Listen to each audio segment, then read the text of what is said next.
Welcome to part 4 of this Voron V0.2 build, and in this video we're focusing on the bed of the Siboor kit. So taking a look here at the bed, the countersunk holes are the top, and if you take a look at the bottom, they're not countersunk, just to make sure we're orienting this correctly. So I started cleaning this with glass cleaner, with ammonia and a paper towel. Some dishwashing liquid in advance wouldn't be a bad idea either. And here I'm scrubbing it extra well just to make sure any grease, oils, or anything like that are off. And then I take another pass, this time with 90% alcohol, to try and again make sure I get everything off. Be real careful, really clean, or rather scrub the plate, get every little section and detail that you can. I'm using a thick glass table to attach the magnetic self-adhesive plate, and it's going to go right on top here. And as you probably guessed, start off with partially removing and the backing and starting with the corner. Now notice here, I kind of messed this up. The problem is between the lights, the camera, and everything else, I actually don't have a good view of what, in your view, appears to be the top part. And so I have this actually kind of misaligned, and unfortunately, it's kind of late to change. I didn't bother trying to pull it off and straightening it. So I'm going to live with this, but when you do it, hopefully you'll do a much better job than I have here.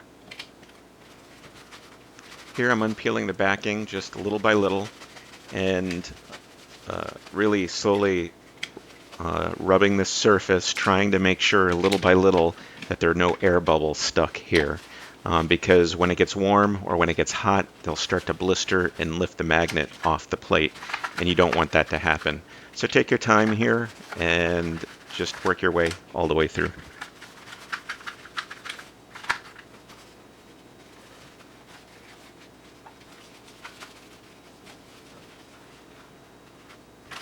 Once that's done, I'm setting it face down on a thick glass table. I know it looks like wood, but there's a very thick piece of glass here. And for weight, I'm using spools of filament.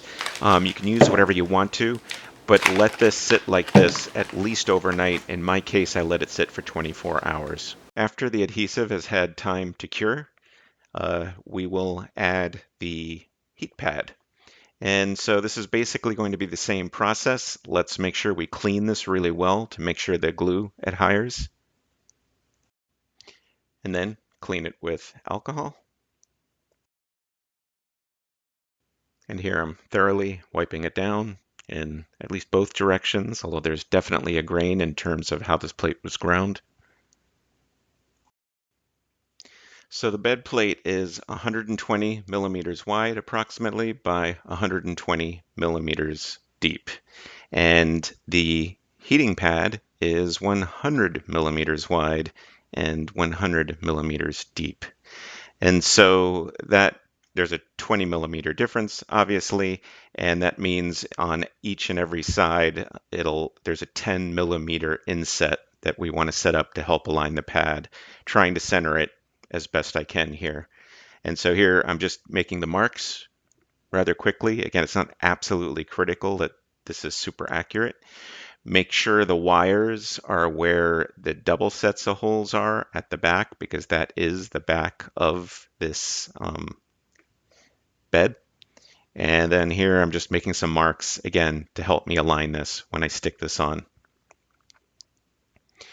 And pretty much the same way as with the magnetic sheet, start peeling off little by little, starting in a corner, and then applying pressure slowly, moving up as you withdraw the adhesive covering underneath. And again, the goal here is to get, or to try to make sure there's no air bubbles stuck underneath, so this does not lift off under heat. And once that's done, give it a once over here. So here I've trimmed some cardboard, some scrap, and I'm laying it down here to try and even up the height here to apply even pressure, because the center has these bumps where the wires or the cables and are coming out from the heating pad. And so this way, when I put some weight on top, because I'm going to let this cure for 24 hours as well, we'll have a nice even pressure over the entire surface of the pad. Once the adhesive has cured, uh, I want to have full access to the bolts, and we need holes in the magnetic sheet anyway to make sure our bolts can make it through and we can bolt this down to the frame of the 3D printer. And so here I'm just drilling through those holes, and for the top side you can use a little bit of a wider bit as well, probably up to 7 millimeters. And again, just trying to make sure that at least in my case, I have full access. If you want, you could have put the bolts in first and then tighten them down so they don't move, but it's been my experience that from time to time I've had to go in and make adjustments to bolts with other printers. And then just here, I'm countersinking just a little bit to make sure there's no raised edges at all that might interfere with our magnetic plate that we sit on top. Here I've inserted the 3 M3 bolts. I've tightened down the nuts, and I also used Loctite on the nuts, and I've tightened this quite tight. I don't want the bolts to turn when it's on the printer. And here I'm using an M3 by 8 bolt. I apologize for my hands and fingers being in the way here, but there's the heat-sensitive fuse here that I'm mounting. You can choose either side. I happen to choose this side. And here I made a slight mistake in that it's not actually flat against the metal. As you can see here, I have it against the pad. And so I'm just going to loosen it up. And again, I apologize because of the camera right here. But I'm just loosening it and then making sure it's flat on the aluminum plate and not on the heating pad. And then I'm tightening it down. And it should look something like that. And now I'm just placing 3 of the M3 washers, 1 on each bolt. Again, I apologize for the camera angle here. It's cutting part of this off. And this will sit between the spring and the actual bolt. So now to install the bed, insert the 3 bed springs. And then we run the bed cables through the back side here. There's a hole specifically for this. It's a little bit hard to see because it's all black. But anyway, I'm just feeding these through.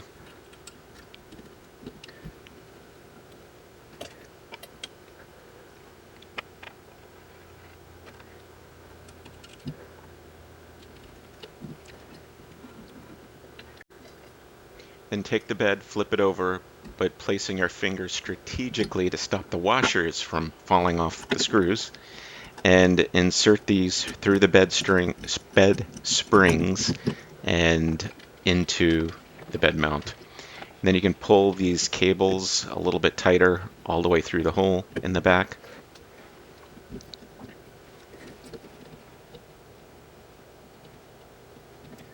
To help pull these wires through, I used a piece of heavy copper wire, bent it into a hook, and then fed it through underneath. And this is specifically to get those 2 wires that are coming out from the heat fuse into some place convenient. And I'm just trying to pull them into the hole.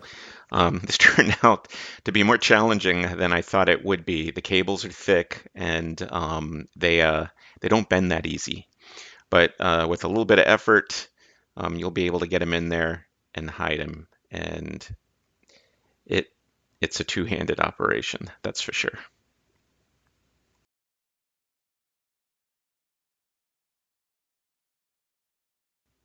But with a little bit of effort, you'll definitely get it in there.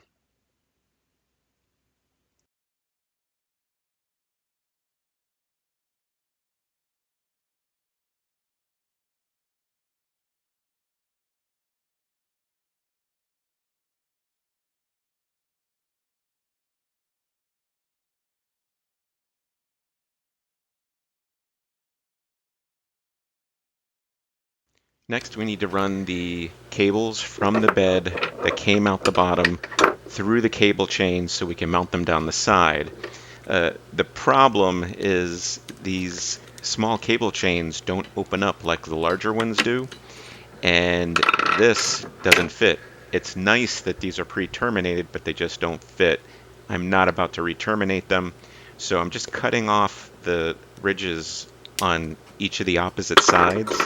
There's still one up front and then also the standard clip, so it should be just fine. And once you do that, this should feed through much easier, as you can see. Then you'll need to feed through the other two, and these just barely fit. But now that we've got a cable in here already, it's a little bit tight, but with a little bit of effort, you can get it through. And the third one will definitely require some extra persuasion. I'm using a small flathead screwdriver here. It's relatively blunt. It allows me to push a little bit in terms of applying pressure to the other two cables that are already in there, while also allowing me to give a little push from the back side to advance this forward section by section. And I'll save you from having to watch the rest of this. So next we insert the thumb screws or bed nuts, whatever you want to call them.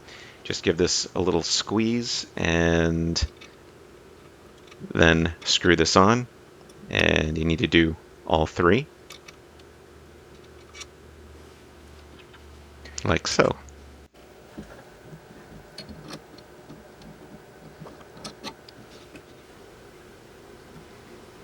So earlier when we were installing the bed mount, these two screws were put in here to hold the one end of the cable chain. The screws are too long if you follow the standard Voron directions. And this is the CNC version from Siboor only, where you might run into this problem. And so I had to pull out these screws because they were extending way too deep and impacting or touching that cable chain and stopping it from moving freely. And so you'll have to replace it with shorter screws. So that concludes the Voron V0.2 CNC Siboor kit bed build. Please click subscribe when you get a chance. Thank you.